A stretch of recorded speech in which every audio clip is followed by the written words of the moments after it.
melalui MS Team gini atau Bapak Ibu datang ke KPPN untuk diskusi, ini pasti lebih cepat, lebih selesai karena ketika kita menyelesaikan permasalahan kita sering harus membuka-buka referensi yang lain Bapak Ibu. Jadi kalau ada, "Loh kok saldonya nggak cocok ya?" Ini kan nggak harus dibuka satu satu file kadang-kadang beberapa menu harus diteliti satu-satu. Baru bisa ketemu permasalahannya. Itu pun kadang-kadang untuk menyelesaikannya membutuhkan juga diskusi kami dengan, teman-teman di kantor pusat. Jadi untuk menjadi baik, untuk menjadi sempurna, untuk menjadi yang nomor satu, itu kita tidak bisa bekerja sendiri. Kita harus bekerja dengan orang lain karena kita harus menciptakan suatu sistem yang saling support sehingga semua permasalahan bisa kita selesaikan bersama. Dan kalau ada pertanyaan dari teman lain, mohon diperhatikan, barangkali itu juga menjadi pertanyaan Bapak Ibu. Itu menjadi permasalahan Bapak Ibu. Jadi kalau bisa satu pertanyaan, semua bisa mendengarkan, bisa ikut diskusi sehingga bisa paham, sehingga ketika Bapak Ibu menghadapi hal yang serupa, Bapak Ibu sudah tahulah, jalan keluarnya. Kalau memang belum bisa diselesaikan, minimal sudah tahu penyebabnya. Kalau sudah tahu penyebabnya kan mungkin lebih gampang menyelesaikannya. Mungkin itu Bapak Ibu yang dapat saya sampaikan terkait kegiatan kolaksi Vera hari ini. Moga-moga kegiatan ini bermanfaat dan kegiatan ini rutin Bapak Ibu ya, diselenggarakan tiap bulan.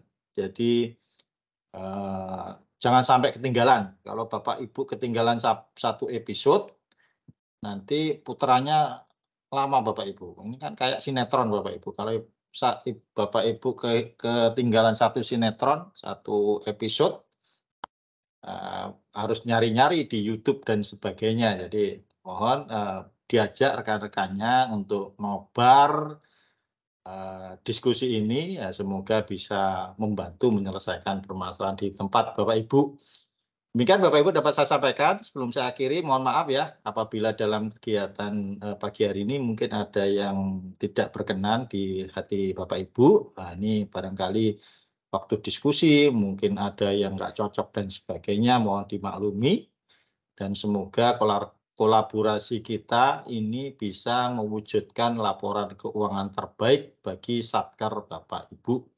Dan semoga bisa mendatangkan pencerahan sehingga ketika Bapak Ibu menemukan permasalahan dapat diselesaikan dengan baik. Demikian Bapak Ibu dapat saya sampaikan. Kami akhiri. Bila tidak ada, Assalamualaikum warahmatullahi wabarakatuh. Silakan dilanjutkan Mbak Sinta. Baik, Pak. Terima kasih atas arahannya. Acara selanjutnya arahan dari Ibu Kepala Seksi Verifikasi Akuntansi kepada Bu Retno Yuhani, dipersilakan, Bu. Jangan lupa dokumentasi Mbak Sinta ya. Siap, Pak, udah, Pak. Sudah, Pak. Karena ini berjilid, maksudnya lumayan banyak tadi saya screenshot, Pak. Baik, terima kasih Mbak Sinta. Terima kasih Bapak Gubernur. Kalau ada keperluan lain dipersilahkan Bapak. Tapi kalau tidak ada tetap bergabung dengan kami dengan senang hati. Assalamualaikum warahmatullahi wabarakatuh. Selamat siang. Yang kami hormati Bapak Gubernur Susanto, Kepala KPPN Jakarta 3. Yang kami hormati Bapak Ibu Operator GLP utamanya dari Satker Mitra Kerja KPPN Jakarta 3. Dan kami banggakan teman-teman Seksi Vera dan dari Javum KPPN Jakarta 3. Alhamdulillah wa syukurillah pada pagi hari ini kita bisa berkumpul kembali ya Bapak Ibu sekalian. Insya Allah tiap bulan kita akan selalu mengadakan kegiatan. Mungkin sesekali kita laksanakan offline, sesekali kita laksanakan online. Untuk yang bulan kemarin sudah kita laksanakan online, untuk kali ini kita laksanakan online. Dengan adanya program dari kami, Kolaksi Vera ini, Bapak Ibu sekalian, dan sudah kami share juga di grup Kolak Sivera, meskipun ini kayaknya belum lengkap seluruh satker kami, Pak Komnur, karena kita sudah japri juga ke satker-satker, sekitar masih 20 satker lagi yang masih belum bergabung di sini. Kita sudah himbau juga, sudah japri juga untuk mengisi link Satker agar berapa Mbak Sinta? Pusku Ada 20 ya? Yang belum bergabung ya? Itu siap Bu, ya, masih ada 20 satker yang belum masuk grup Kolak Sivera, tapi, udah saya himbau buat masuk sih Bu, belum ya, saya rekap lagi. ya, siap Mbak Sinta, nanti semoga bisa yang 20 bisa segera gabung ya. Jadi biar ada pengumuman, ada sesuatu bisa langsung di grup Kolak Sivera ini.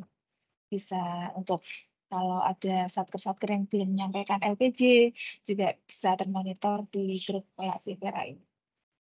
Untuk Bapak Ibu operator GLP, terima kasih untuk LPG bulan Februari kemarin yang diselesaikan di bulan Maret ini. Alhamdulillah bisa 100%. Jadi semuanya bisa tepat waktu, maksimal tanggal 10 bisa terselesaikan, meskipun ada beberapa satker sampai tanggal 10 malam ya Bapak Ibu. Jadi kami terpaksa lembur sampai malam dan mohon kiranya untuk ke depan bisa diselesaikan minimal maksimal bisa H-1. Jadi saat tanggal 10 itu bisa kalau ada kurang-kurangnya, jadi bisa diselesaikan pada tanggal 10. Dan semoga tanggal 10 maksimal sore lah, tidak sampai malam hari, tidak sampai kami mengejar-ngejar, bisa terselesaikan semuanya.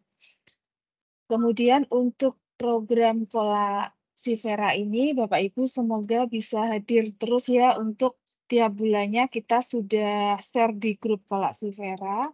Untuk silabus per bulannya, jadi Bapak Ibu bisa mengikuti tiap bulan dan program ini insya Allah kami selesaikan untuk materi sampai dengan di bulan Agustus.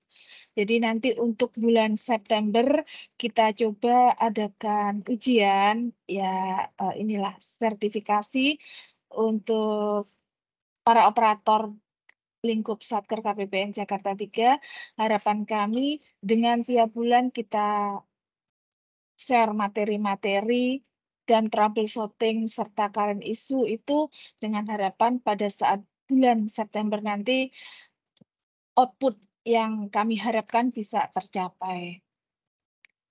Kemudian juga dengan adanya Kolak Sivera ini harapan kami untuk LPG juga bisa lebih maju lagi, bisa tepat waktu juga untuk rekon nanti yang sekarang ini belum dibuka rekonnya, menunggu nanti setelah audited mungkin sekitar bulan Juni ya baru bisa dibuka, nunggu surat dari kantor pusat untuk ke depan bisa juga berhasil dengan adanya kegiatan Kolak Sivera ini. Dari kami itu saja Bapak Ibu sekalian, selamat mengikuti kegiatan ini sampai dengan siang nanti. Untuk sesi pertama Dimas Amin untuk materi modul bendahara, setelah itu nanti ada troubleshooting dari Mas Gilang juga current issue. Silakan Bapak Ibu kalau ada pertanyaan, ada masalah di tempat Bapak Ibu bisa ditanyakan. Dari kami terima kasih, mohon maaf atas segala kekurangan. Billahi taufik wal hidayah. Wassalamualaikum warahmatullahi wabarakatuh. Silakan Mbak Sinta. Waalaikumsalam warahmatullahi wabarakatuh. Baik, terima kasih atas paparannya Bu Retno. Bapak Ibu, jadi Kolak Sivera ini, ke depannya di bulan September ya akan ada ujian sertifikasi untuk operator, GL. Tapi apabila operator-operator lain mau, mengikuti kami, persilahkan ya. Eee Langsung saja, ke narasumber kita yang pertama yaitu Man Man deh, Mas Amin Asadi ya. Eee, Oh ya, untuk agenda-agenda bulan-bulan berikutnya Bapak Ibu bisa cek di silabus atau di kurikulumnya profil Kolaksi Vera. Itu mana tahu nanti, misal ada pertemuan yang nggak hadir ya, misalnya nggak hadir, itu mungkin nanti kita share, rekaman Zoom-nya dan, meeting-nya ya di YouTube KPPN Jakarta 3. Jadi nanti pas bulan September pas ujian kalau ada yang ke-skip gitu ya materi-materinya, bisa ditonton ulang gitu ya Bapak Ibu ya. Oke langsung aja Mas Amin Asadi. Silakan Mas. Oke, baik. Terima kasih Mbak Sinta. Bismillahirrahmanirrahim. Assalamualaikum warahmatullahi wabarakatuh. Yang saya hormati Bapak Muhammad Khomirul Susanto selaku Kepala Pencala 3, yang saya hormati Bu Retno Yohani selaku Kepala Seksi Verifikasi dan Akuntansi, dan yang saya banggakan tentunya teman-teman semuanya, operator CL pelaporan, khususnya dan utamanya para KPA, kuasa pengguna aplikasi, ya, yang kami banggakan selalu. Eee, Alhamdulillah pertama tentunya saya mengucapkan syukur kepada Allah Ta'ala yang telah memberikan, berbagai nikmatnya sehingga pada pagi yang cerah ini, kita bisa bertemu kembali Bapak Ibu ya untuk, sharing-sharing kembali, setelah kemarin bulan lalu ya, bulan lalu kita sudah, sharing dalam format yang berbeda. Kemarin kita, sharing dalam format offline ya Bapak Ibu ya. Nah, di mana kemarin ketika kita, berdiskusi di, aula itu, 2 hari ya, kan kemarin ada 2 batch ya, batch 1 dan batch 2 dengan materi yang sama, kita membahas terkait dengan, eee, ilustrasi jurnal ya, atau konsep-konsep jurnal dalam aplikasi Sakti, tetapi dalam, siklus yang secara umum. Artinya, siklus secara umum, gambaran umum siklus yang ada di aplikasi Sakti terkait dengan pelaksanaan anggaran sampai dengan pelaporannya, itu seperti apa, itu mungkin kita sudah, diskusikan kemarin. Nah, tetapi mungkin perlu kita refresh kembali ya, Bapak Ibu, ya. Nah, agar nanti nyambung lagi karena, eee, yang akan kita lakukan, kita pelajari ini atau kita diskusikan itu semuanya akan nyambung Bapak Ibu, gitu. Dia akan terinterkoneksi. Nah, mungkin Bapak Ibu sekalian, teman-teman semuanya, ketika, akhir tahun ya, akhir tahun atau awal tahun kemarin, mungkin Bapak Ibu merasakan ya, ketika Bapak Ibu menyusun laporan keuangan pertama kalinya menggunakan aplikasi Sakti. Di mana mungkin sangat berbeda sekali, kondisinya ketika Bapak Ibu, menggunakan aplikasi Saiba di tahun 2021, LK 2021, tetapi di saat ini Bapak Ibu, pertama kemarin menyusun laporan keuangan tapi pakainya Sakti. Pasti sangat kerasa sekali Bapak Ibu ya, di mana Bapak Ibu mungkin awalnya kelihatan kayak, "Oh ini kok operator JL paling santai ya?" Gitu. Tapi ternyata di akhir-akhir Bapak Ibu tidak tahu apa-apa, tiba-tiba, "Loh, kok ada seperti ini kok ada seperti ini?" Gitu. Kok yang lain yang bikin salah, kok saya yang pusing, kayak gitu kan. Nah, itu karena memang di aplikasi Sakti ini, dia terkoneksi ya, Bapak Ibu. Nah nah, ketika kondisi yang seperti ini, maka Bapak Ibu yang perlu kita perkuat gitu. Nah, karena Bapak Ibu adalah istilahnya ujung tombaknya ya, ujung tombak laporan keuangannya ya, yang dilaksanakan oleh teman-teman di, operator pelaksanaan tentunya nanti akan tergambarkan dalam laporan yang Bapak Ibu laporkan gitu. Jadi sangat disayangkan sekali ketika, eee, secara pelaksanaannya itu bagus, tapi ternyata tidak dapat dilaporkan dengan baik gitu, itu sangat disayangkan. Nah, kita akan perkuat di Bapak Ibu, di operator JL agar Bapak Ibu ini sebagai kontrol ya Bapak Ibu ya. Agar Bapak Ibu sebagai kontrol, agar ketika, terjadi suatu kendala, itu Bapak Ibu bisa mengendalikan dari awal gitu. Jadi, eee, istilahnya ya satpamnya Bapak Ibu lah ke teman-teman di operator, pelaporan gitu. Jadi kalau misalkan ada salah Bapak Ibu udah tahu duluan dan bisa, koordinasilah dengan, teman-teman dari operator pelaksanaan gitu. Nah, untuk di modul yang pertama ini mungkin kita akan, eee singgung terkait dengan bendahara terlebih dahulu Bapak Ibu ya. Nah, eee, modul bendahara ini adalah salah satu modul yang ada di modulnya pelaksanaan. Nah, di mana bendahara ini mengelola ya terkait dengan uang yang dikelola oleh bendahara, kemudian transaksi-transaksi yang ada di dalamnya.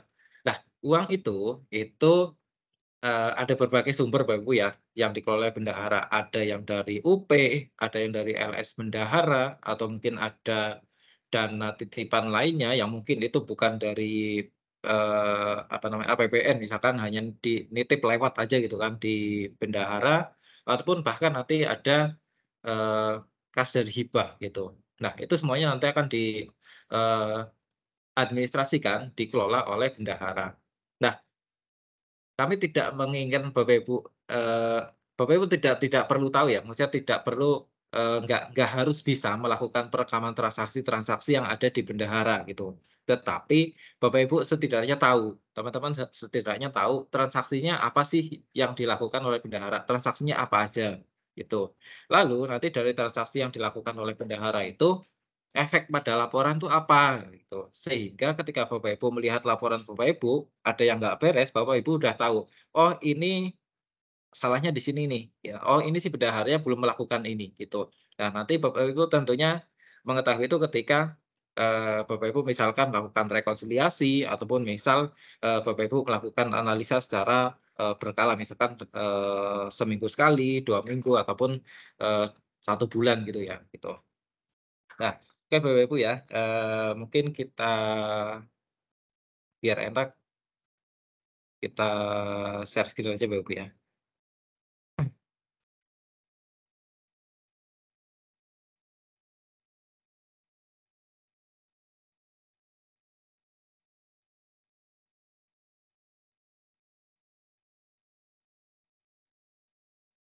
Oke, dari yang kemarin dulu deh Bapak Ibu ya.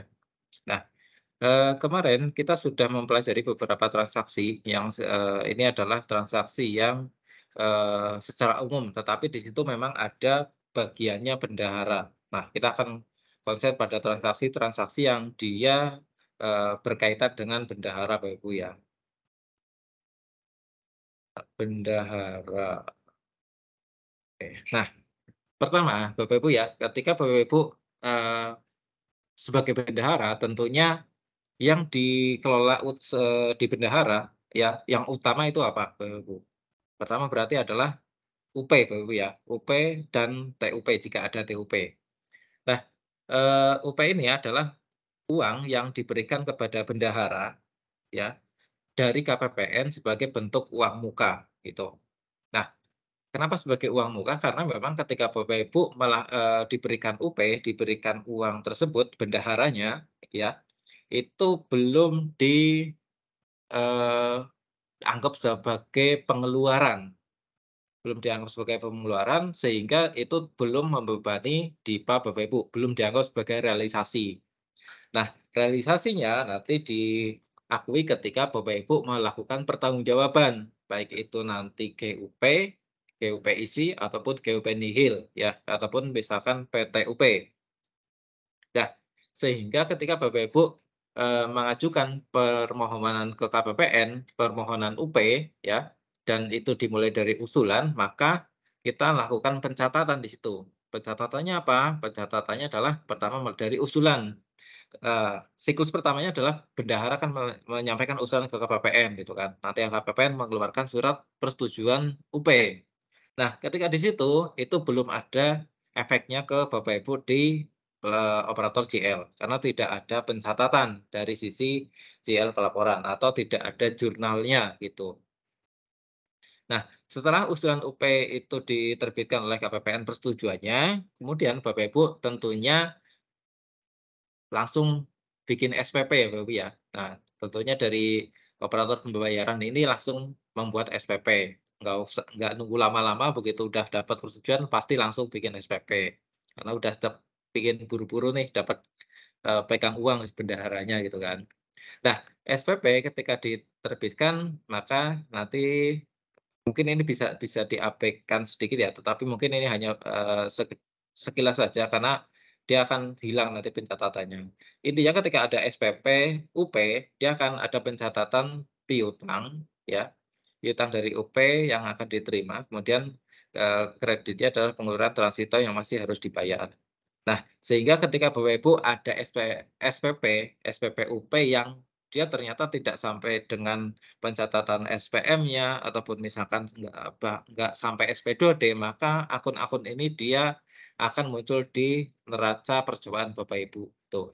Sehingga kalau ada ini berarti ada yang salah nih, di bagian mana? Ya berarti, ada di bagian UP, karena di situ ada piutang dari UP, gitu.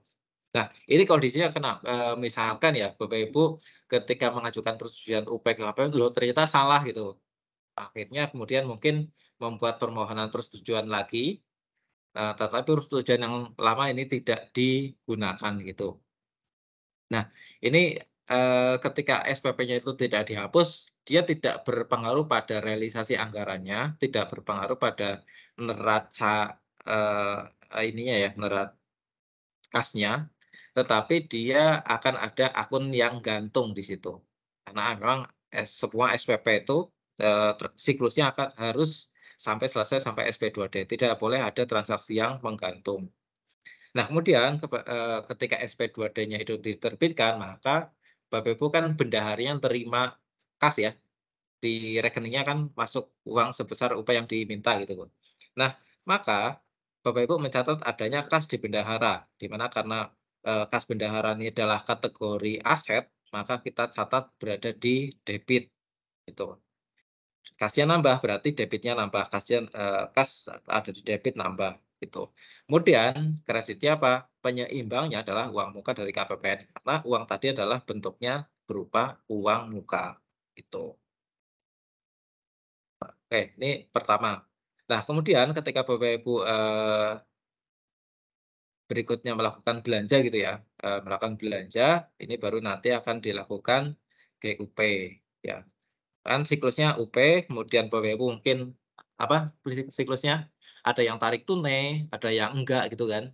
Ada yang, ya udah bayarnya pakai, transfer misalkan, nggak pakai tarik tunai. Ada yang tarik tunai dulu, gitu. Nah, kemudian nanti, setelah itu Bapak Ibu pastinya menerbitkan ini ya, bendahara itu menerbitkan kwitansi, ada menerbitkan kwitansi, kemudian, eee, ada pungut pajak, setor pajak, ada pengembalian belanja gitu kan, pengembalian belanja, ada mungkin penyetoran PNBP buat yang tidak punya, bendahara penerimaan, PNBP-nya disetor lewat bendahara pengeluaran gitu kan. Nah, itu nanti transaksi-transaksi itu, Bapak Ibu mungkin setidaknya tahulah, efek ke pelaporan itu seperti apa. Tetapi teknis untuk menginputnya, ngerekamnya itu kalau tahu alhamdulillah ya, tapi kalau nggak tahu cara nginputnya pun nggak masalah, tetapi setidaknya tahu efek dari pencatatannya gitu.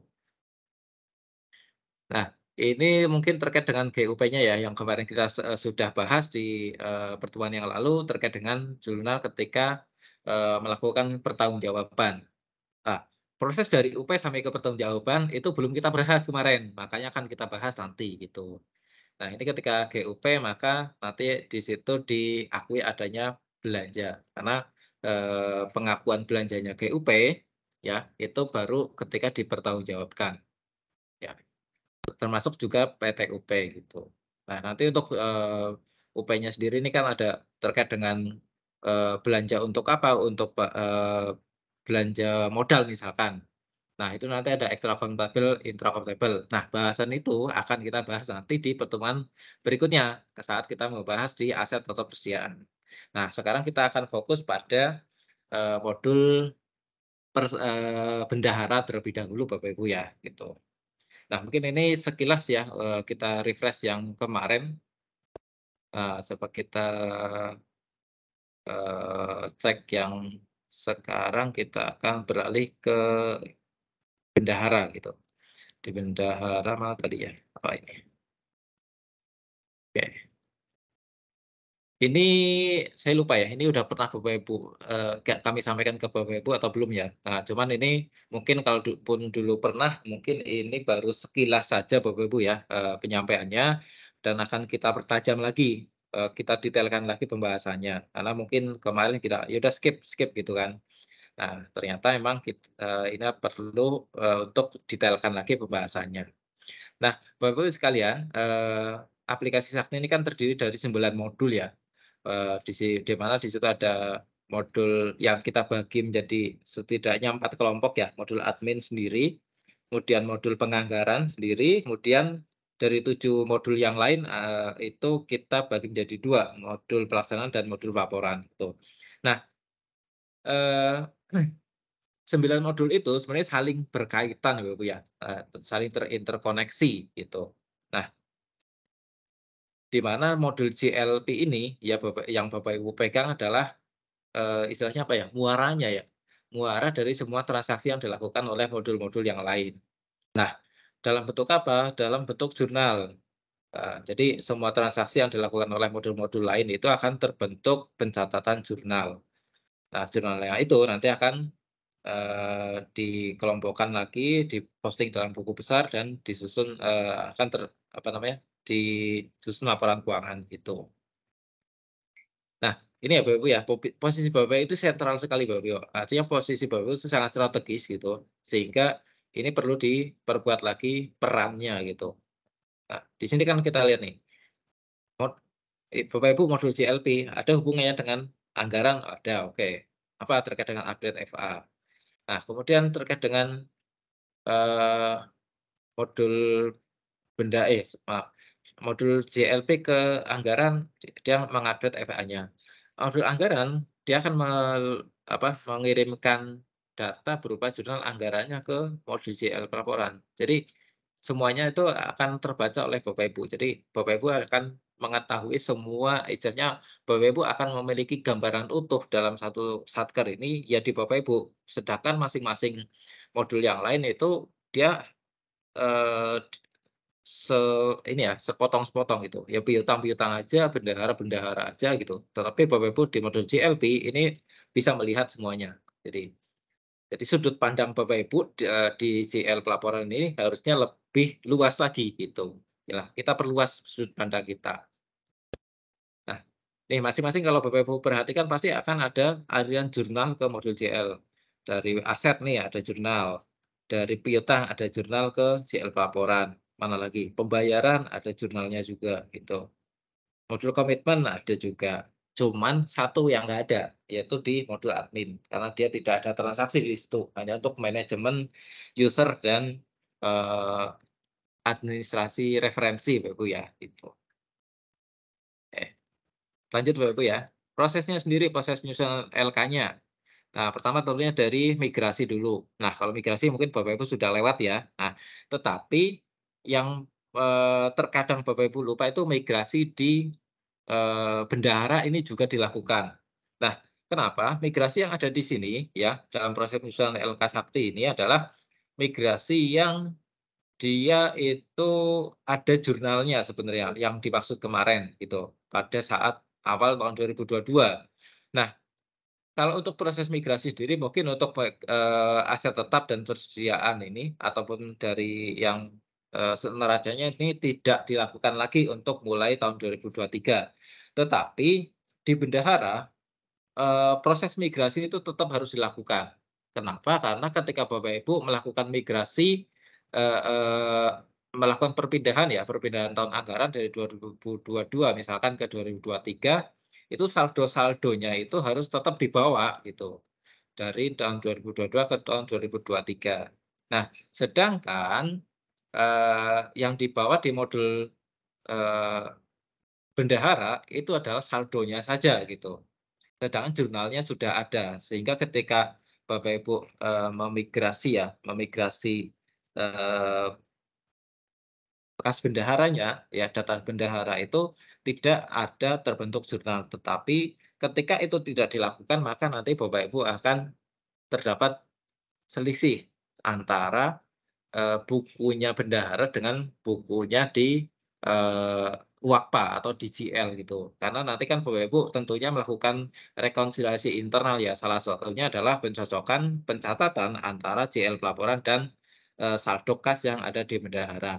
Ketika, migrasi itu tidak dilakukan, mungkin Bapak Ibu kemarin ada ya yang sudah mendapati di laporan LPJ-nya kalau, saldo kas yang ada di Bapak Ibu ternyata ada selisih dengan saldo menurut WAKPA. Nah, itu kemungkinannya adalah ketika Bapak Ibu belum melakukan migrasi pada modul bendahara, gitu.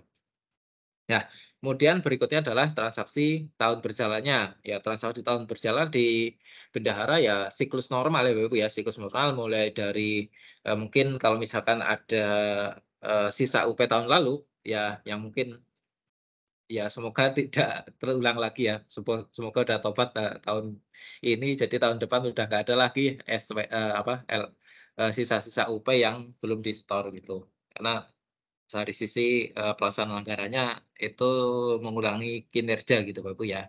Tetapi kalau memang ada ya, ya udah kalau memang ada ya mau gimana lagi, itu harus kita selesaikan dan disetorkan di tahun berikutnya kan. Nah efeknya apa? Efeknya ke Bapak Ibu gitu. Nah, di mana ketika bendahara melakukan pencatatan di, tahun berikutnya, berarti, untuk pengembalian UP ya maksudnya. Berarti di situ harus menggunakan akun yang sesuai pertama, yaitu pengembalian UP tahun anggaran yang lalu, gitu kan. Itu salah satu transaksi yang pertama dilakukan di bendahara itu. Nah, kemudian tentunya melakukan penyetoran-penyetoran misalkan pajak gitu kan dari tahun yang anggaran yang lalu juga nanti akan ke bawah juga. Nah, habis itu baru transaksi, tahun berjalannya, UP, kemudian ada, kwitansi, ada, pungut pajak, setor pajak, dan sebagainya, gitu. Nah, dari transaksi-transaksi itu yang dilakukan oleh bendahara tuh, nggak semuanya itu terbentuk jurnal Bapak Ibu ya. Jadi nggak semua yang dilakukan oleh bendahara itu terbentuk jurnal dan muncul laporannya di Bapak Ibu di operator CL. Jadi ada sebagian yang dia tidak ada pencatatannya, gitu. Tetapi yang terbaca dia hanya yang ada jurnalnya. Nah, Bapak Ibu perlu tahu, sebetulnya apa saja sih transaksi-transaksi yang di bendahara, mana yang terbentuk jurnal, mana yang tidak, gitu. Dengan itu Bapak Ibu mengetahui itu, mungkin Bapak Ibu akan lebih, mudah ketika, menghadapi permasalahan yang sumbernya berasal dari bendahara. Atau mungkin misalkan Bapak Ibu sendiri sebagai bendahara yang merangkap sebagai operator CL pelaporan, Bapak Ibu lebih mudah lagi untuk menyelesaikan permasalahan-permasalahannya, gitu. Baik nanti masalah rekon, masalah penyusunan laporan keuangan, ataupun bahkan laporan LPJ, gitu. Kemudian transaksi itu diposting, kemudian, terbentuk neraca saldo dan, akan disusun oleh sistem menjadi laporan keuangan. Ada, laporan keuangan berbasis akrual, ada yang berbasis kas, kemudian rekonsiliasi, sama laporan konsolidasi, gitu. Nah, ini komitmen mungkin ada sedikit, ini ya, apa namanya, kaitannya dengan bendahara, ini mungkin kita ambil yang relevan dengan bendahara saja Bapak Ibu ya. Nah, Bapak Ibu yang saya hormati, ketika Bapak Ibu melakukan belanja ya, belanja yang dia itu berbentuk persediaan dan aset tetap. Nanti, aset tetap itu bisa, intracomptable, bisa extracomptable. Nah, tentunya ketika, dia menghasilkan aset persediaan, maka operator komitmen ini harus menginput yang namanya BAS terlebih dahulu. Kalau dari menunya bendahara, ini ada di pencatatan penerimaan, eee, UP tunai atau bank gitu. Barang jasa, UP tunai atau garis milik bank. Ini ada yang ada di poin 3 Bapak Ibu ya, gitu. Nah, di sini baru nanti akan pencatatannya masuk ke, eee, operator di aset sama di persediaan. Nah, jurnal yang terbentuk di sini adalah mengakui adanya beban atau aset yang belum diregister. Kalau dia mencatat adanya aset, ya nanti akan masuk ke aset belum diregister, atau misalkan dia extra countable, maka dia akan terbentuk, pencatatan adanya beban, tuh.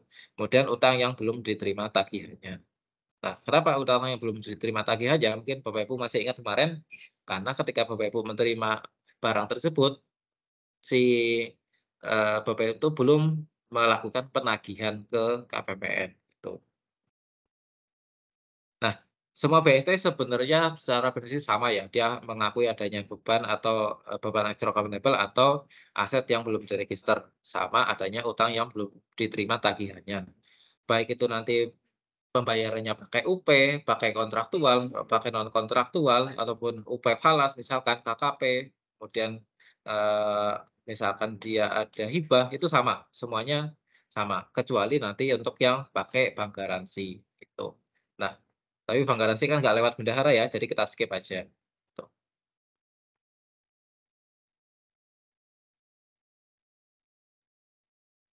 Ini untuk pengkodean mungkin kita bahas, pertemuan berikutnya karena berkaitan dan lebih berkaitan dengan aset. Nah, sekarang kita bahas terkait dengan interkoneksi dengan modul bendahara Bapak Ibu ya. Nah, tadi kita sudah buka ya, di awal, interkoneksi bendahara itu seperti apa sih gitu kan. Nah, ini posisinya kalau kita melihat dari sudut pandangnya bendahara. Kalau tadi sentralnya adalah, modul JL pelaporan, nah sekarang kita sentralnya ke modul bendahara. Nah mungkin seperti biasa disampaikan oleh Mas Gilang, kita itu kalau di bagian pelaporan atau teman-teman di Vera misalkan di KPPN atau di, teman-teman di Satker itu di operator JL, maka, eee, metode reverse engineering itu harus kita terapkan, gitu. Karena kita, harus tahu, setidaknya tahu proses yang ada di lapangan seperti apa yang akan berdampak pada kita, gitu kan. Nah, kita fokuskan pada modul bendahara. Nah, posisi kita ada di modul JL pelaporan Bapak Ibu ya, gitu. Nah, modul bendahara ini dia akan berkaitan dengan 4 modul yang lain, yaitu modul anggaran ya, kemudian modul pembayaran, modul piutang, sama modul JL pelaporan. Nah, kaitannya sama modul anggaran apa? Nah, kaitannya terkait dengan, eee, data pagu sama update, FA gitu. Nah, ketika mungkin teman-teman di, aparatur anggaran, di pelaksanaan misalkan gitu kan, biasanya, "Loh kok ini sudah ada realisasinya?" Gitu kan, karena mungkin sudah dilakukan transaksi di bendahara gitu. Nah, kemudian ke mana? Ke modul pembayaran. Modul bendahara ini berkaitan sekali dengan modul pembayaran. Kenapa? Karena, administrasi-administrasi yang ada di bendahara ini lebih banyak memang masuk ke pembayaran. Misalkan, untuk SPBY, kemudian SP2DUP, GUP, TUP, LS bendahara, ini semuanya ada dikelola oleh bendahara. Nah, kemudian dari bendahara sendiri memberikan output ke modul pembayaran, apa saja, misalkan DRPP, DRPP UP misalkan atau DRPP hibah, kemudian ada juga pengembalian belanja ataupun misalkan kas masuk BLU, ataupun kas hibah juga gitu ya, tuh. Ini kalau misalkan ke modul pembayaran. Nah, kemudian kaitannya juga dengan piutang. Nah, modul piutang ini tidak bisa lepas juga dari bendahara karena, data-data yang dibutuhkan di modul piutang itu adalah setoran-setoran yang dilakukan salah satunya dari bendahara gitu. Nah, untuk apa? Untuk mencatat apa istilahnya ya, cicilannya gitu, cicilan piutang itu gitu. Karena kan di modul piutang itu kan mencatat terkait dengan piutang per masing-masing debitur ya, masing-masing siapa yang punya utang gitu kan, gitu. Nah, untuk setorannya sendiri, untuk mengurangi piutangnya itu biasanya menggunakan setoran dan biasanya diterima juga oleh bendahara. Walaupun nggak harus dari bendahara juga, terkadang bisa menggunakan misalkan potongan SPM itu tanpa melalui bendahara, gitu. Tapi salah satunya menggunakan bendahara dan nanti akan mengirimkan, informasi terkait dengan setoran, baik itu SPS atau non-SPS yang kemudian dilakukan settlement. Settlement itu kayak pengakuan kalau ini adalah cicilan dari piutangnya si A misalkan kayak gitu. Nah, yang terakhir adalah kaitannya dengan modul bendahara. Nah, modul bendahara dan nanti akan membentuk jurnal-jurnal pendapatan untuk belanja. Kemudian dari modul, JLP sendiri nanti akan, eee, mengirimkan informasi ke bendahara ini peta jurnal dan proses tutup buku. Sehingga ketika Bapak Ibu sudah di-close periodenya oleh modul, pelaporan, si modul bendahara ini juga nggak bisa melakukan transaksi, tuh. Jadi yang bendahara jangan macam-macam sama modul JL pelaporan nih. Kalau misalkan modul JL-nya nutup, ya udah Bapak Ibu udah nggak bisa bikin transaksi lagi gitu. Jadi kontrolnya ini ada di Bapak Ibu, makanya Bapak Ibu yang dikasih kewenangan untuk melakukan tutup periodenya gitu. Nah, Kemudian dari transaksi-transaksi tadi, kan ada yang belum bentuk jurnal, ada yang enggak gitu ya, gitu. Nah, kapan sih sebenarnya transaksi-transaksi si bendahara ini dia membentuk jurnal gitu? Nah, eee, transaksi di bendahara itu kan cuma ada level bendahara aja ya, nggak ada validator, nggak ada approver, cuma pokoknya bendahara gitu, operator saja gitu kan. Nah, ketika Bapak Ibu menginput adanya kwitansi, kemudian, PNBP non fungsional, kemudian ada dana titipan, maka, di sini akan terbentuk jurnal gitu. Nah, kemudian, operator bendahara di operator bendahara penerimaan, maka ketika Bapak Ibu menginput adanya transaksi PNBP fungsional. Nah, transaksi bendahara ini ada yang, masuk ke buku besar akrual dan juga ada yang masuk ke buku besar kas gitu. Buku besar akrual yang apa aja transaksinya, yang dia tidak berpengaruh secara langsung pada, realisasi anggaran, gitu. Tetapi kalau yang, buku besar kas ini biasanya yang terkait dengan, realisasi anggaran. Misalkan Bapak Ibu ada penerimaan PNBP ataupun pengembalian belanja. Nah, itu nanti akan berpengaruh pada, buku besar kas, tuh. Ini Bapak Ibu ya. Nah, kita coba lihat ke transaksi-transaksi apa sih yang di situ akan terbentuk jurnal gitu. Nah, pertama adalah ketika Bapak Ibu mencatat uang masuk. Jadi ketika bendahara itu mencatat uang masuk yang selain dari UP tadi ya, kalau UP mungkin kita udah bahas tadi sebelumnya. Nah, tetapi ketika, bendahara mencatat ada uangnya masuk, misalkan dia bendahara penerimaan, dia menerima adanya PNBP ya, yang dia belum setorkan ke kas negara. Maka ketika si bendahara ini mencatat adanya penerimaan uang PNBP tadi dari wajib bayar, maka akan dicatat di bendahara itu ada kas lainnya di bendahara pengeluaran, di sisi akrual, di sisi debit. Kemudian di sisi kreditnya adalah utang kepada pihak lainnya, gitu. Nah, kenapa sih, ini kita catat di kas lainnya gitu kan, kenapa nggak kas di bendahara pengeluaran gitu. Nah, Bapak Ibu yang saya hormati, di bendahara itu, kas itu kita bagi 2 Bapak Ibu ya. Kas di bendahara pengeluaran, kalau itu berasal dari UP atau TUP. Nah, sedangkan di luar itu, maka itu kita kategorikan dalam kas lainnya. Mungkin nanti kalau yang BLU ada kas lainnya di BLU, ada kas lainnya dari hibah gitu. Intinya, kalau di luar kas yang dari UP atau TUP masuknya ke kas lainnya gitu. Nah, kemudian karena ini dia sifatnya titipan, maka, ada kewajiban ya untuk nanti menyetorkan, ini kita catat sebagai utang kepada pihak ketiga lainnya, gitu. Artinya ketika Bapak Ibu masih punya kewajiban ya untuk melanjutkan transaksi itu, berarti di situ akan muncul adanya akun kewajiban, akun kepala 2. Bisa kewajiban itu bisa berarti utang atau kewajiban lainnya yang dia bukan utang, tapi misalkan harus mengesahkan, harus menyetorkan dan sebagainya gitu. Nah, mencatat uang masuk yang ini bisa berarti kita mencatat adanya, eee, tadi kalau misalkan bendahara masuk, ada penerimaan uang ya, ataupun bendahara pengeluaran. Ataupun misalkan bendahara ini, baik penerimaan atau pengeluaran, itu menerima uang, tetapi bukan dari LS dan bukan dari, UP, gitu. Karena nanti kalau LS sudah ada mencatatnya beda dia tempatnya gitu.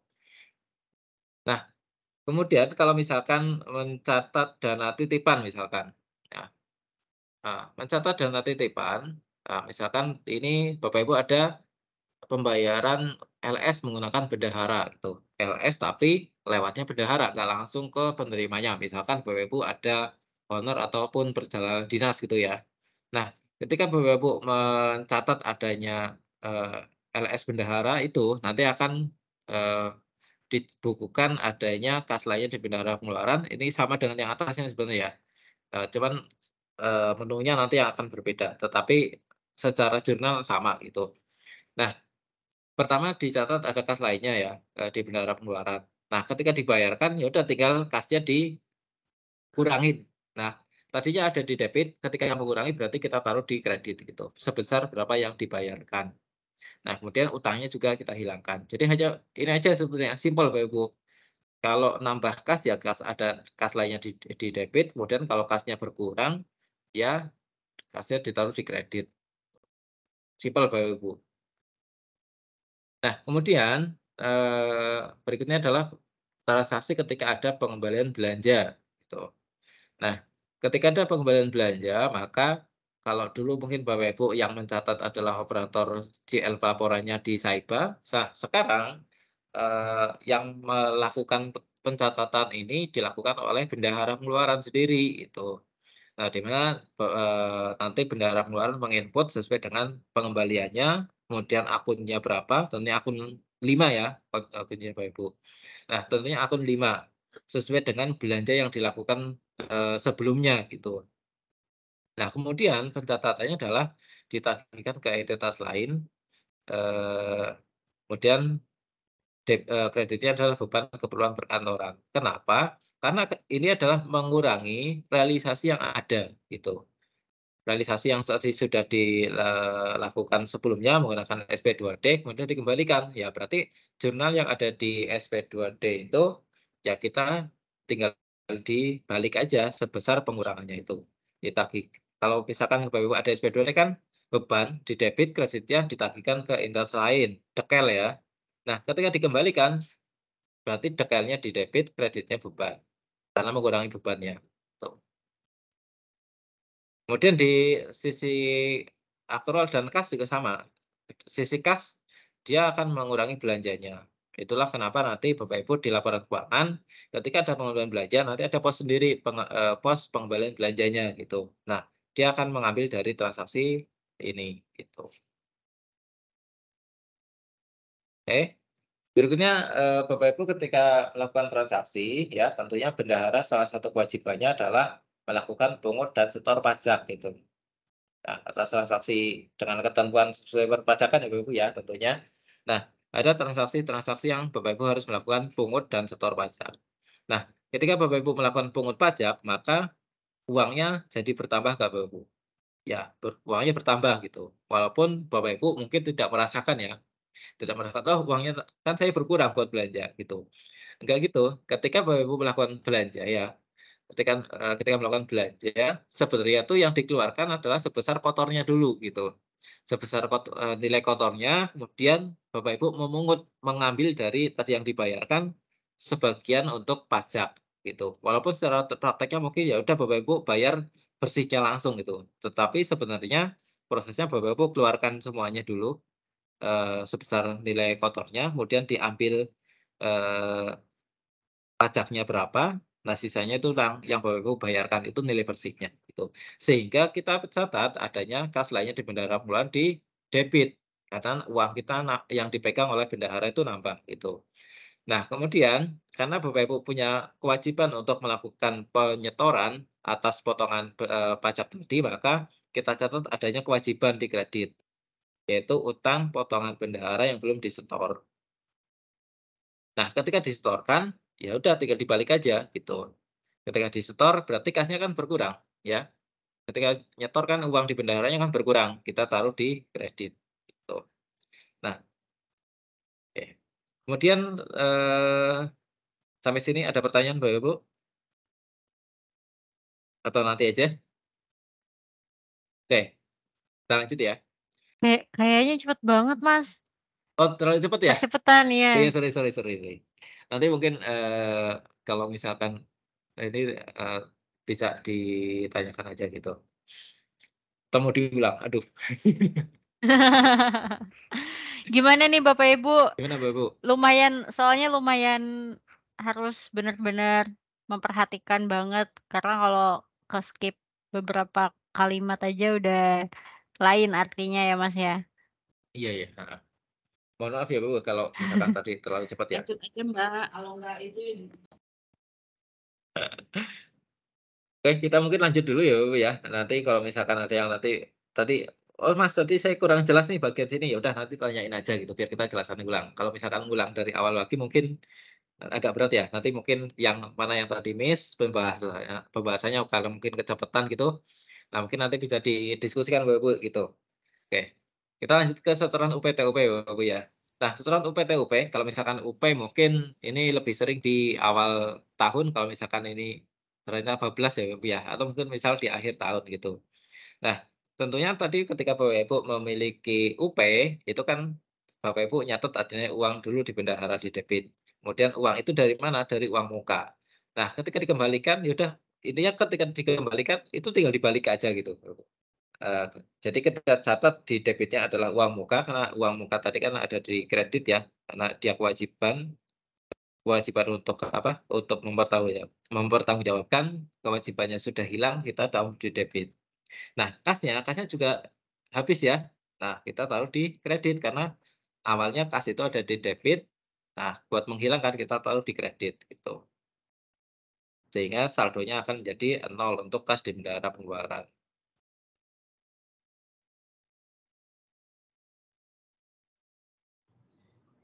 Oke, lanjut Bapak Ibu ya. Nah, berikutnya adalah untuk, Bapak Ibu khusus di bendahara penerimaan ya. Bendahara penerimaan itu ketika mencatat penerimaan kadang ada transaksi-transaksi yang oh, saya nggak mungkin nih mencatat secara manual gitu, karena transaksinya misalkan ribuan gitu. Nah, Bapak Ibu kan ada opsi ya untuk melakukan upload data penerimaan atau setoran PNBP itu dari Simponi ya. Nah, ketika Bapak Ibu melakukan upload data dari Simponi, penerimaan dari Simponi, maka itu akan menambah realisasi pendapatan Bapak Ibu, sehingga akan dicatat adanya pendapatan di debit ya, di kredit, kemudian debitnya apa? Debitnya diterima dari entitas lain. Jadi debitnya diterima entitas lain, kreditnya adalah pendapatan. Karena pendapatannya nambah, dari mana? Dari diterima dari orang lain gitu. Bukan bayar sendiri kan, tapi diterima dari yang lain. Dari, akrual dan cash-nya sama Bapak ya, di ledger kas dan ledger akrual sama saja. Nah, kemudian transaksi berikutnya ini yang, tidak ada ini ya, tidak ada jurnalnya ya. Nah, misalkan pemindahan kas ya, Bapak ya, Bapak Ibu sebagai bendahara ya, yang bendahara misalkan. Nah, pastinya terkadang ada memerlukan pemindahan kas yang dari tunai ke, bank misalkan atau sebaliknya dari bank ke tunai misalkan gitu, ambil uang dari bank gitu ya. Maka ini tidak ada efeknya ke Bapak Ibu di operator JN pelaporan, karena di situ kita melihat dari kacamatanya Satker, bukan kacamatanya bendahara. Nah, secara satuan kerja uangnya kan tetap, cuman komposisinya yang berubah. Satu yang misalkan tadi awalnya hanya di bank saja, kemudian dipecah menjadi, uang tunai di bank dan di kas gitu. Jadi kalau kita melihatnya dalam, satuan satu satker, maka dia tidak ada perubahan, makanya tidak ada jurnalnya, gitu. Nah, ini mungkin saya dulu pernah dikasih pertanyaan juga ya, ini kalau misalnya ada 2 bendahara, kalau BPP misalkan ya, ini masing-masing tuh saling pinjam uang gitu kan, ini perlu ada jurnal nggak? Gitu. Ya nggak perlu, karena ini masih dalam satu entitas, satu kesatuan, tetapi mungkin hanya cukup dengan pencatatan biasa yang itu bukan jurnal untuk kontrolnya. Kalau misalkan, uangnya si bendahara si A ada di si B berapa, kayak gitu. Jadi tidak perlu dilakukan penjurnalan. Nah, kemudian, terkait dengan transaksi, transaksi yang dilakukan misalkan dalam pencatatan kwitansi. Pencatatan kwitansi ya, itu Bapak Ibu berpengaruh pada saldonya nggak? Iya sih gitu, tetapi tidak berpengaruh pada saldo kasnya, tapi tidak berpengaruh pada saldo UP-nya gitu. Nah, kuncinya adalah saldo UP-nya Bapak Ibu ya, ketika, yang berkaitan dengan UP, maka dia nanti akan terbentuk jurnal ketika dia berpengaruh pada saldo UP-nya. Nah, ketika kwitansi diterbitkan oleh bendahara, kas kasnya sih berkurang ya, tapi UP-nya kan tetap, sehingga tidak perlu adanya, jurnal. Nah, tetapi kan ini ada belanjanya, belanjanya itu diakui ketika Bapak Ibu dicatat adanya SPBY ataupun misalkan begitu dicatat adanya BHST. Tuh. Nah, kemudian berikutnya adalah uang muka UP dari BP ke BPP ya. Nah, ketika, Bapak Ibu misalkan ini punya BPP ya. Nah, ketika Bapak Ibu punya BPP kan pastinya BP ini kan butuh bantuan BPP kan. Nah, BP ini memberikan uang muka UP-nya ke BPP. Nah, kita lihat lagi secara satker ini berubah nggak saldo UP-nya ketika BP memberikan uang UP-nya ke BPP? Berubah nggak Bapak Ibu? Enggak kan? Nah, dari situ maka tidak ada jurnal. Begitu juga ketika si BPP ini menerima uang muka dari BP, ya. Dilihat Bapak Ibu, ini berubah nggak saldonya gitu. Saldo apa? Saldo UP-nya. Saldo kasnya tetap nggak? Saldo UP-nya berubah nggak? Berubah sih. Berubah di mana? Di BP. Terus di BP-nya berkurang, tapi di BPP-nya nambah gitu. Kalau kita melihatnya secara parsial ya dari BPP sendiri, dari BP sendiri, seakan-akan itu berkurang saldonya. Tetapi kan kalau kita melihat dari sudut pandangnya, oh ini kita satu kesatuan, satu satker nih, saldonya nggak berubah gitu. Maka tidak perlu adanya jurnal. Nah, berikutnya adalah LS bendahara ya. Nah, ketika LS bendahara, ini juga ada uang mukanya ya kalau di, bendahara ada uang muka UP, ada uang muka LS bendahara. Kalau misalkan LS bendaharanya itu yang membayarkan BPP-nya. Ini konsepnya sama Bapak Ibu. Eee, kasnya berubah nggak, Kak? Iya, kas tunainya berubah, cuman secara satker kan nggak berubah saldo, LS bendaharanya gitu. Sehingga, eee, dia akan berubah, saldonya atau ada jurnal ketika hanya menerima uangnya saja, pas pertama menerima uang sama ketika melakukan pembayaran, gitu. Karena ketika BP ngasih ke BPP dia hanya geser saja gitu, geser tidak berubah ya, tuh. Oke, kemudian ketika, terima SP2D-nya ini juga tidak ada jurnalnya. Karena apa? Karena, jurnal ketika terima SP2D itu sudah terbentuk ketika catat SP2D di operator pembayaran. Kalau SP2-nya sudah terbit, dicatat, di operator pembayaran kan catat SP2D otomatis gitu kan. Nah, tapi si bendahara kan tetap harus nyatet ada nerima, UP, kemudian ada nerima LS bendahara gitu kan, itu tidak terbuat jurnal ya Bapak Ibu ya, gitu. Tetapi, dia akan tercatat menambah saldonya bendahara gitu. Jadi mungkin kita bedakan ya, mana yang, dia berkaitan dengan saldo kas yang dikelola bendahara atau dia berkaitan dengan saldo satker, misalkan saldo UP-nya gitu. Nanti mungkin bedainnya di situ sih gitu. Oke mungkin, ini berikutnya treatment-nya gimana sih di bendahara itu biar nanti laporan keuangan Bapak Ibu tuh baik-baik aja gitu. Nah, mungkin ini yang nanti, perlu Bapak Ibu tekankan ke teman-teman di bendahara Bapak Ibu ya. Apa aja sih yang harus perhatikan gitu. Jadi, eee, si bendahara pertama ya, dia tidak dapat menginput transaksi ketika periodenya tuh sudah ditutup. Ketika Bapak Ibu menutup satu periode, maka si bendahara ini nggak bisa melakukan input transaksi sama sekali, gitu. Tetapi dia tetap masih bisa melakukan hapus transaksi, tetapi akan terbentuk jurnalnya pada periode berikutnya, gitu. Ini terkait dengan menghapus transaksi ya. Nah, ketika Bapak Ibu dia bendahara, dia akan menghapus satu transaksi, maka dia akan terbentuk jurnal balik. Nah, di sini mungkin Bapak Ibu harus hati-hati ya ketika melakukan hapus transaksi, untuk memperhatikan periode tutup periodenya gitu. Karena apa? Karena ketika Bapak Ibu menghapus transaksi, kemudian periodenya sudah ditutup, jurnal baliknya itu akan terbentuk pada periode berikutnya yang masih terbuka. Contohnya gini, misalkan sekarang periode bulan Maret ya. Nah, Februari ternyata Bapak Ibu sudah tutup gitu. Februari sudah ditutup, tapi Bapak Ibu melakukan di bendahara itu melakukan hapus transaksi untuk bulan Februari. ketika hapus transaksi di Februari, maka dia tidak bisa melakukan jurnal balik kan di Februari itu, sehingga jurnal baliknya dia akan terbentuk di bulan Maretnya, gitu. Jadi masalah enggak? Bisa jadi masalah, bisa enggak, gitu. Kenapa?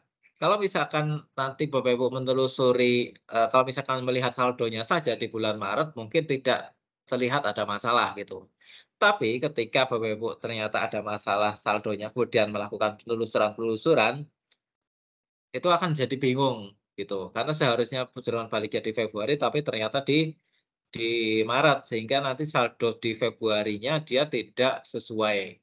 Kalau misalkan mau nelusurin juga nanti akan jadi bingung juga, kok segini ya gitu, kok ini ada di Februari gitu menguranginya gitu. Itu akan jadi masalahnya di situ ketika Bapak melakukan penelusuran karena tentunya ada transaksi yang tidak dibukukan pada tanggal seharusnya gitu. Makanya perlu diperhatikan ketika melakukan hapus transaksi.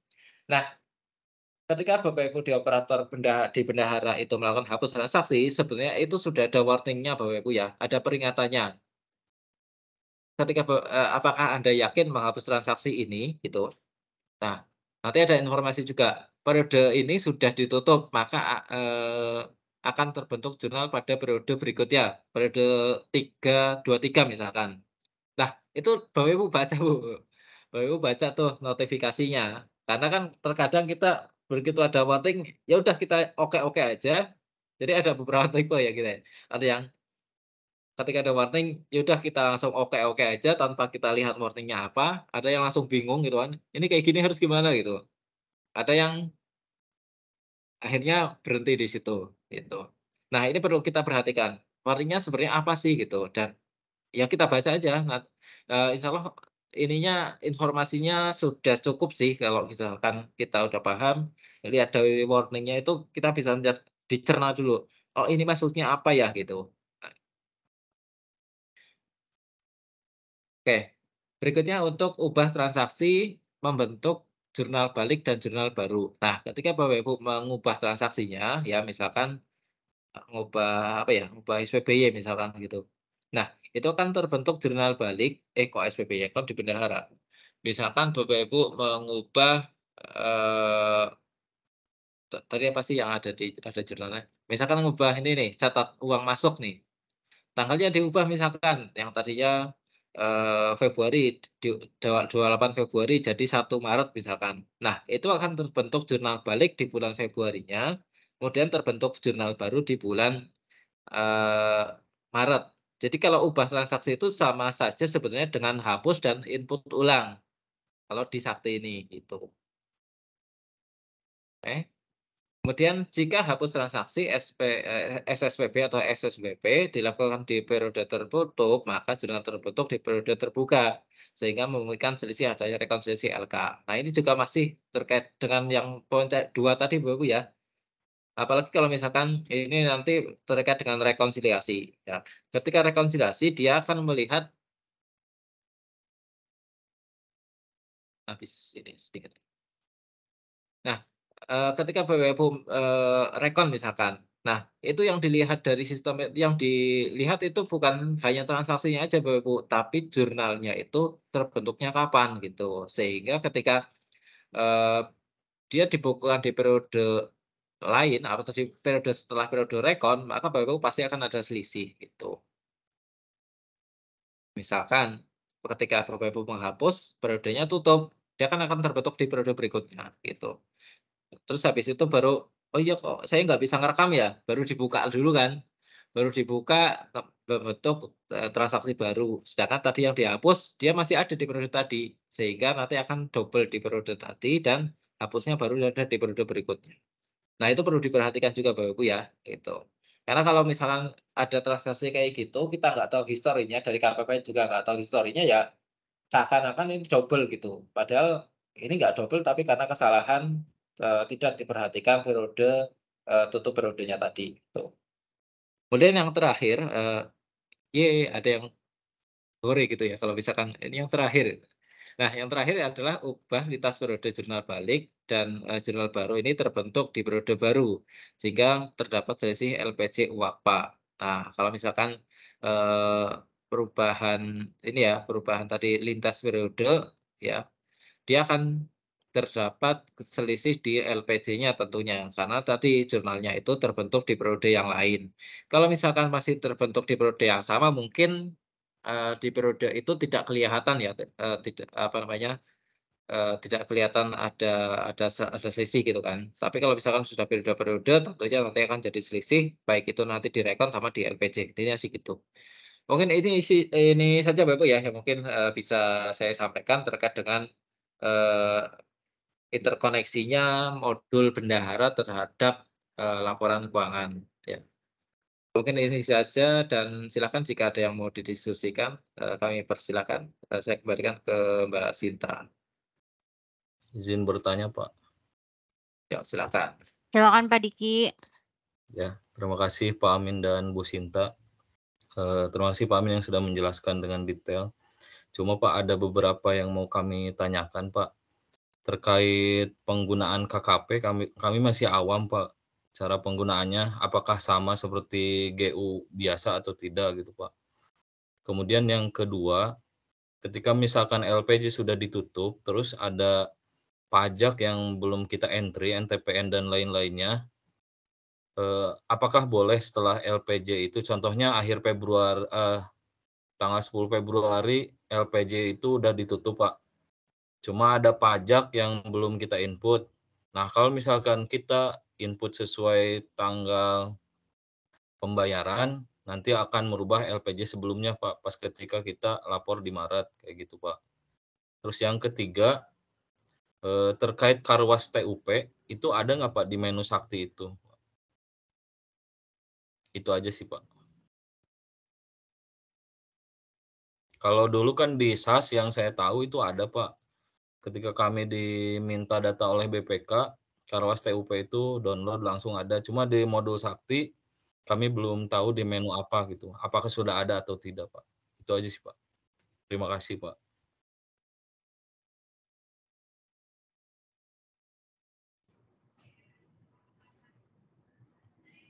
Langsung ya Mbak Sinta ya? Ya, Mas. 3 pertanyaan ya. Aduh, mohon maaf ya Pak ya kalau misalkan nanti saya lupa pertanyaan mungkin di, ulangi lagi ya pertanyaannya. Nah, pertama terkait Baik, siap. dengan, ini ya, misalkan ada transaksi yang belum di-input tapi ternyata sudah tutup tadi kan. Nah, Yang kemudian pertama terkait penggunaan KKP, Pak. oh ya Penggunaan KKP KKP. dulu ya, udah KKP dulu. Nah, oke pertama KKP dulu deh. Oke, Bapak Ibu, yang saya hormati, ketika, Bapak Ibu memiliki KKP, maka ini sebenarnya, secara konsep agak berbeda ya dengan UP secara umum gitu. Nah, pencatatan dari sisi operator CL pelaporan ya, UP KKP itu sebenarnya tidak dikenal dari sisi GL pelaporan, ya enggak?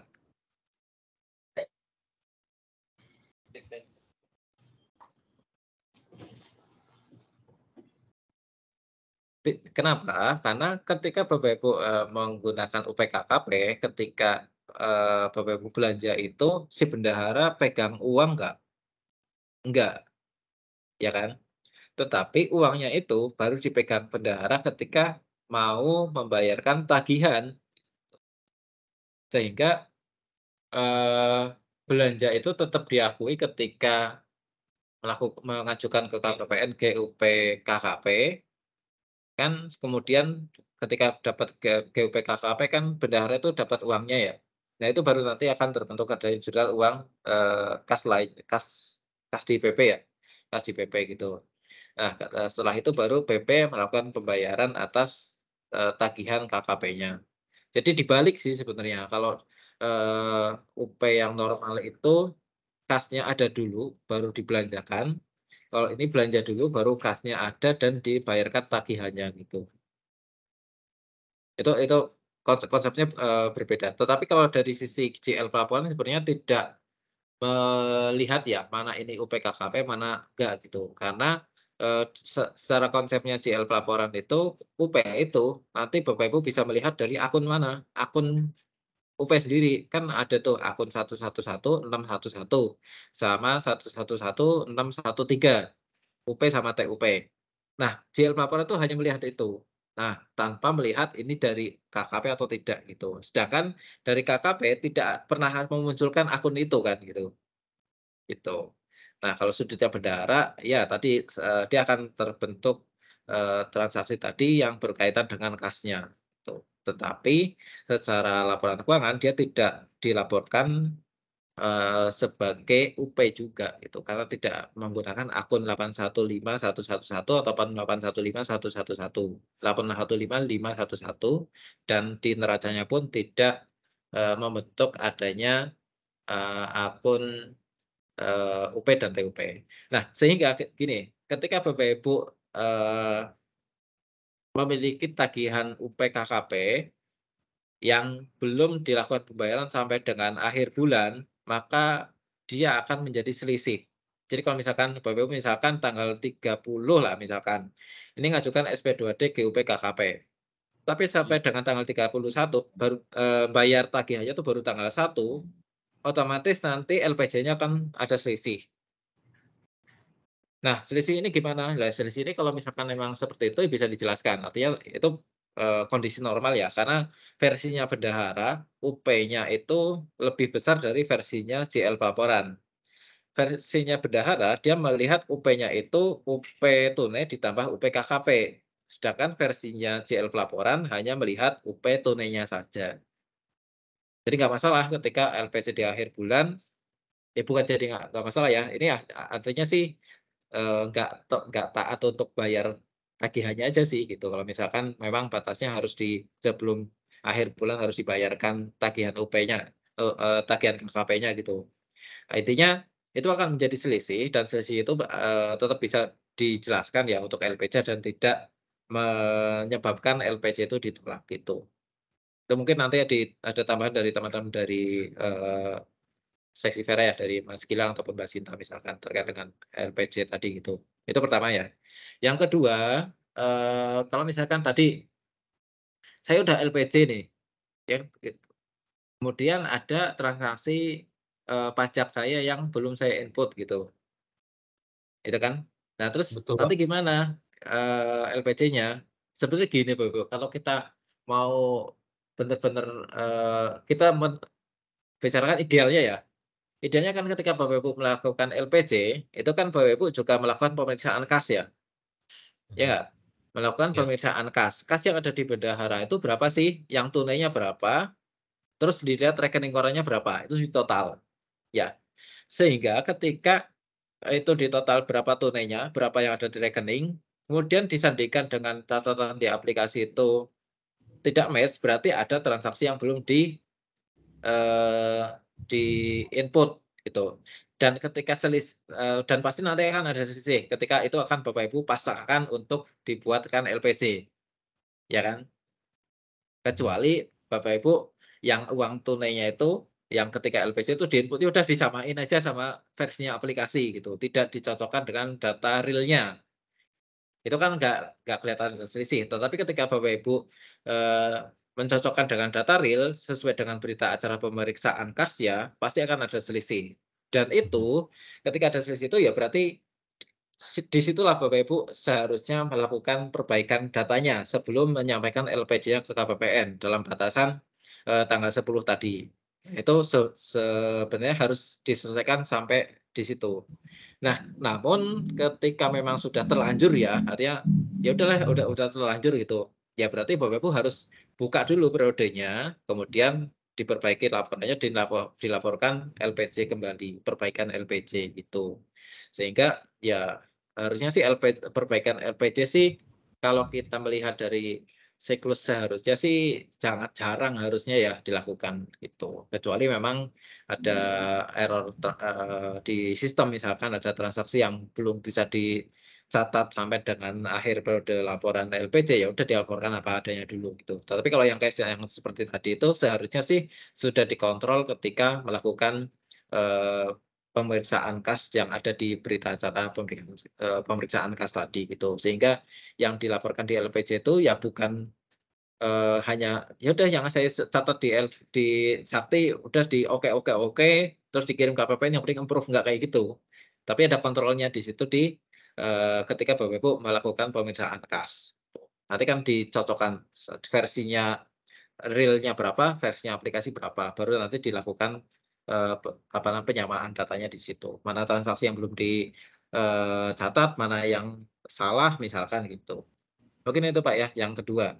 Yang ketiga tadi apa? Karwas. Kalau di Sakti kayaknya kalau Karwas itu kita pakainya buku ini ya, buku pembantu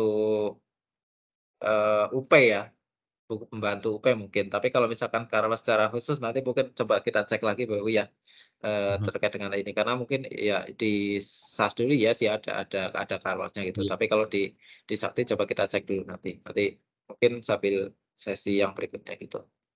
Izin Pak, dikit lagi Iya. Pak. Ya, Kan pernah silakan. nemu masalah gini, ini terakhir aja sih Pak. Kita kan sudah menihilkan TUP nih Pak.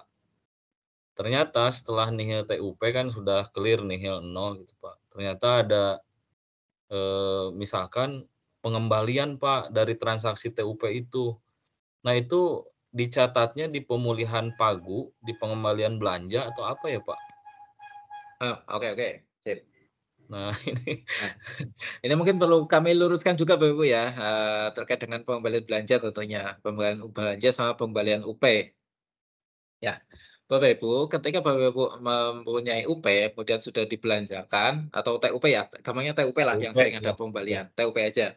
Nah, ketika Bapak Ibu punya TUP, sudah dibelanjakan, kemudian sudah dipertanggungjawabkan ke KPPN, maka itu masuk kemudian habis itu ada pembalian, dari yang sudah dipertanggungjawabkan ya, itu kita sebutnya pengembalian belanja.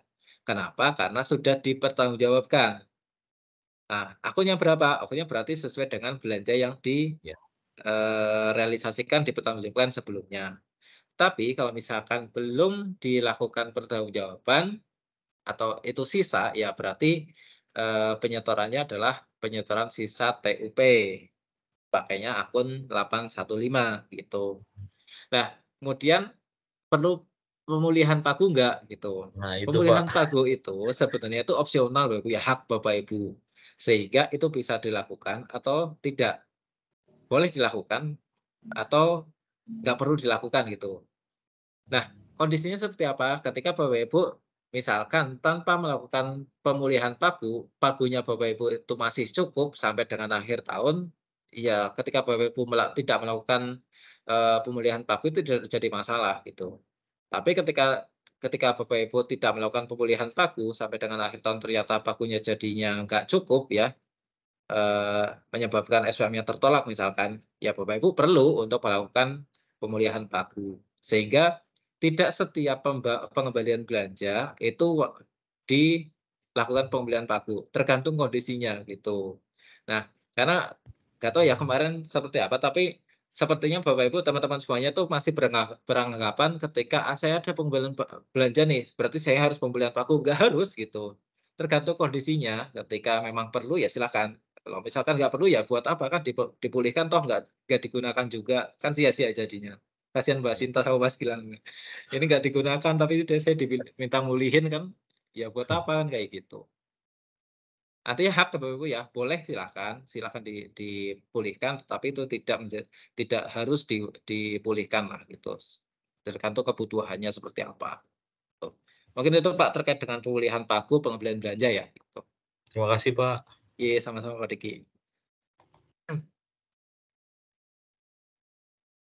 Bagaimana Bapak Ibu, apakah ada yang mau bertanya? Sepertinya tadi di grup Kolak ada beberapa yang mau bertanya. Dipersilakan Bapak Ibu. Oh iya Mas, ini izin materinya mungkin bisa di-share di grup Kolak. Ada yang minta. Gimana Bapak Ibu? Ini sangat pertanyaan yang setiap bulan diajukan oleh Bapak Ibu nih. Oh ini ada yang raise hand dari Mbak Isti PNJ. Silakan Mbak Isti. Ya, assalamualaikum. Kedengaran? Waalaikumsalam warahmatullahi wabarakatuh.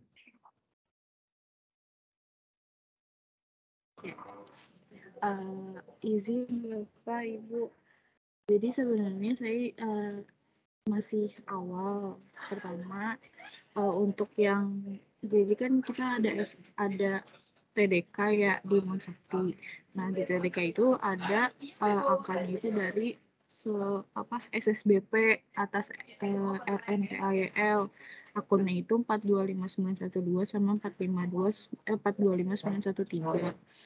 Namun ketika saya ingin catat di modul bendahara itu belum ada MPN-nya gitu loh Pak. Kalau misalkan ibaratnya kalau misalkan mau itu pas ditarik dia yang cari MPN itu biasanya kan ada.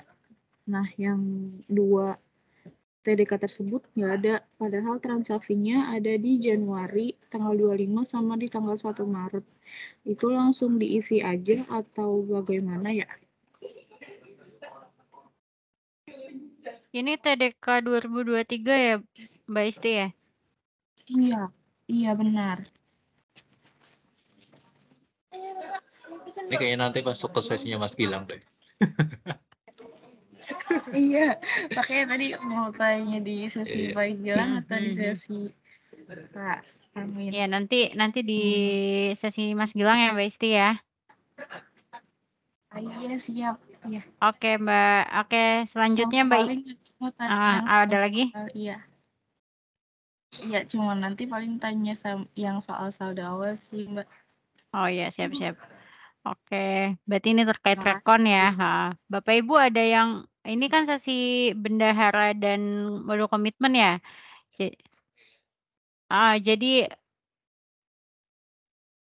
Jadi untuk permasalahan yang troubleshoot aplikasi mengenai rekonsiliasi nanti ada sesinya tersendiri ya. Jadi ini lingkup materi yang tadi disampaikan dan dipaparkan oleh Mas Amin terkait bendahara dan modul komitmen. Ya, Mbak Ika, Bu Ika apa nih? 361152 silakan Bu. Assalamualaikum Mbak Sinta, Mas Amin. Ya. Iya mau tanya nih Mas Amin terkait PNBP ya. Sudah 2 tahun ini kami menerima setiap awal tahun tuh selalu ada pengembalian yang kami bingung siapa yang menginput atau tahu-tahu biasanya kalau kami yang buat itu yang mengembalikan tuh bendahara ini tapi orang personal gitu. Sehingga kami sulitan untuk melakukan pelacakan siapa yang menginput setoran ini gitu. Boleh tahu nggak Mas Amin sebenarnya kalau seperti itu sebenarnya itu sumber-sumber PNBP itu bisa diinput oleh orang per orang atau sebenarnya harus orang misalkan yang penerimanya itu yang seharusnya yang menginput billing atau membuat billing itu. Jadi saya pengen ada informasi tentang alur gitu loh. Tiba-tiba kok ada setoran yang sepertinya kami tidak pernah membuatkan billing-nya gitu loh. Nah, nanti akan jadi bermasalah lagi nanti ketika rekon kami pasti akan ada selisih lagi gitu, karena bingung ini sumbernya dari mana. Itu aja Mas Amin mohon informasi. Oke, baik. Ini masih terkait dengan bendahara ya. Jadi gini Bapak Ibu ya, terkait dengan setoran penerimaan, ini kan Bapak Ibu teman-teman semuanya kan menggunakan aplikasi Simponi sama MPN ya. Nah, terkait dengan akun Simponi dan MPN sendiri ya, ini biasanya sih lebih ke banyak yang di Simponi sih. Itu tidak ada batasan ya, user-nya dalam satu Satker itu hanya boleh 1 user gitu. Nah, sehingga mungkin Bapak Ibu di Satker itu kan biasanya kalau ada jasa apa itu kan Bapak Ibu yang bikin billing-nya, terus mereka yang bayar gitu kan. Billing-nya dari Bapak Ibu, kemudian mereka yang bayar ininya, bayar ke bank dari billing tadi gitu kan. Nah, tetapi karena memang si Simponi ini dia tidak dibatasi user-nya dalam satu Satker misalkan harus 1, maka di luar sana ini memungkinkan untuk membuat akun Simponi, kemudian kode Satkernya itu digunakan kode Satker Bapak Ibu gitu. Nah, kemudian yang nggak diinginkan itu, ya nggak apa-apa sebenarnya ketika mereka membuat akun itu kemudian kode Satkernya itu kode Satker Bapak Ibu misalkan. Tetapi setelah bayar itu konfirmasi ke Bapak Ibu itu, sehingga itu nanti bisa diakuin PNBP-nya ke Bapak Ibu kalau memang itu benar sebagai pendapatan Bapak Ibu gitu. Yang disayangkan itu ketika mereka itu bikin billing sendiri pakai kode satker Bapak Ibu, kemudian nggak ada konfirmasi sama sekali gitu. Sehingga Bapak Ibu kebingungan kan, loh ini ada setoran ini pakai kode satker saya, tapi nggak ada konfirmasi gitu kan.